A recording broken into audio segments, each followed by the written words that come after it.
Assalamu alaikum, dear brothers and sisters. Have you experienced waswasa before? It felt awful, didn't it? From dizziness to lightheadedness, from brain fog to rapid pulse, sweating, and lack of focus. Just like someone would hold the trigger against you. These are all symptoms of the topic that affects millions of people worldwide. OCD, or obsessive compulsive disorder, and waswas, the Arabic term for scrupulosity. We'll explore the symptoms and types of OCD, helping you get a better understanding of this condition. But before we dive into the specifics, let's first establish what OCD is. OCD is a mental health disorder characterized by recurring thoughts, known as obsessions, and repetitive behaviors as a rescue for the anxious feelings, known as compulsions. The parts of the brain responsible for the OCD are two, the orbifrontal cortex and the basal ganglia. In OCD, the communication between these is disrupted. Unless you work in the medical field, this image will not mean much to you. Let me simplify it. There is a strict connection between the brain parts forming pathways that connect different zones of our brain. These are called loops. Imagine these loops as interconnected networks, each with its own specific function. Some loops are responsible for motor control, allowing us to move our bodies with precision and coordination. Others are involved in sensory processing, helping us perceive and make sense of the world around us. There are also loops dedicated to higher cognitive functions like memory, attention, and decision-making. In OCD, these loops are endlessly exaggerated and repeated. Remember this OCD loop because it will help us understand and defeat the waswas. To truly comprehend the power of OCD's grip, we must delve into the depths of these endless loops. They are like a broken record, stuck on a single thought or image. Replaying it over and over again, each repetition intensifies the anxiety, making it feel as though there is no escape. The loops in the basal ganglia are responsible for selecting and inhibiting certain events and signals. However, in OCD, this selection and inhibition process becomes disrupted. The brain gets stuck in a loop where certain thoughts or worries keep repeating over and over again, causing distress. To relieve this distress, individuals with OCD may feel compelled to perform specific rituals or behaviors repeatedly. These obsessions and compulsions, the OCD loop, often create distress and interfere with daily life, making you lose up hours in your routines. This can lead to difficulties in relationships, work, and other important areas of life. It can also cause significant anxiety, depression, and other mental health issues. Seeking professional help and treatment are effective in reducing symptoms and helping individuals regain control over their thoughts and behaviors. It is important to remember that OCD is a treatable condition and that there is hope for recovery. While each person's experience may vary, there are common signs to look out for, like changes in behavior or mood, such as increased irritability or withdrawal from social activities. Physical symptoms like changes in appetite or sleep patterns can also be indicative of certain experiences. Additionally, feelings of sadness, hopelessness, or a loss of interest in previously enjoyed activities may be present. Persistent intrusive thoughts, ideas, images, or visuals in one's mind that cause anxiety or distress are typical obsessions. These can be deeply unsettling, and individuals with OCD engage in various rituals to neutralize or counteract them.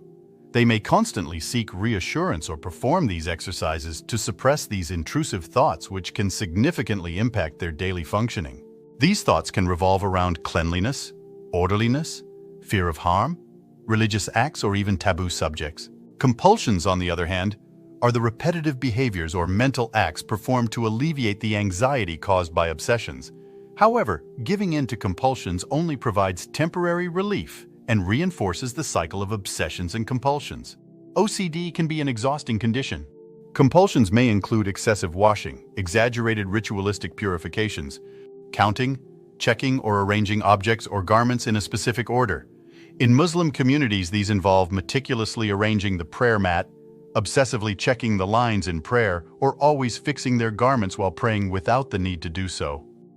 It's important to note that OCD can manifest in various ways, and understanding the different types can help recognize the symptoms in oneself or others. The most commonly known type is contamination OCD, where individuals experience intense fears of germs, dirt, najasa, and their ritual purity. They may engage in excessive cleaning rituals or avoid certain objects or places altogether. Many people with OCD also experience quasi-hallucinations, With a quasi-hallucination, you are aware that it is not genuine, yet the sensation remains intense. For instance, you may perceive dirt on your skin and feel compelled to cleanse it, despite being aware that there is no actual dirt present. Another type is symmetry and ordering OCD. People with this subtype have an overwhelming urge to arrange objects perfectly, align items symmetrically, or achieve a specific order. Deviating from this order can cause great distress and trigger compulsive behaviors. There's also checking OCD, characterized by the need to repeatedly check things, such as locks, switches, or appliances, to ensure safety or prevent harm, and imagining the absolute worst that could ever happen if they are careless. They are also checking for perfection to make their rituals feel correct or valid. The fear of something terrible happening if they don't check can be paralyzing. Hoarding OCD is another subtype, where individuals accumulate excessive amounts of items and struggle to discard them, leading to a cluttered living space. This can significantly impact their daily functioning and quality of life. These are just a few examples of the different types of OCD. It's important to remember that individuals can experience a combination of these subtypes, or even have unique obsessions and compulsions that don't fit neatly into a specific category. Understanding the symptoms and types of OCD is the first step towards understanding waswas. It's essential to approach individuals with OCD without judgment and offer them the compassion they deserve. We here at Waswas OCD channel try to help, but a mental health provider can give an accurate diagnosis and develop an individualized treatment plan.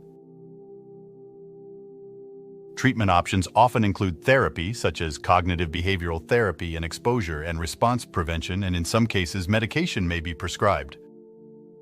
According to World Health Organization, the National Institute of Mental Health, and relevant academic journals, OCD is the fourth most common mental disorder, and its estimated prevalence in Europe ranges from 0.1 to 2.3%. Its global point prevalence was estimated to be about 1% of the population, and that is a lot. This implies that at any given moment, around 1 in 100 individuals globally are going through OCD. This underscores the significance of raising awareness and addressing their need for a solution. Let us keep in mind these numbers are only relevant for recorded diagnosed patients. There are a lot of silent sufferers out there who need help. Some are not aware of their condition or are afraid of stigmatization. This suggests that knowledge is crucial. However, scrupulosity, which encompasses religious or moral fixations known as waswas, presents an even greater obstacle. Nevertheless, with proper support and treatment, individuals can still lead fulfilling lives. Our upcoming videos will primarily focus on this topic. If you found this video helpful, please consider sharing and subscribing to our channel for more informative content on waswas and OCD. I'll see you in the next video. Thank you for watching.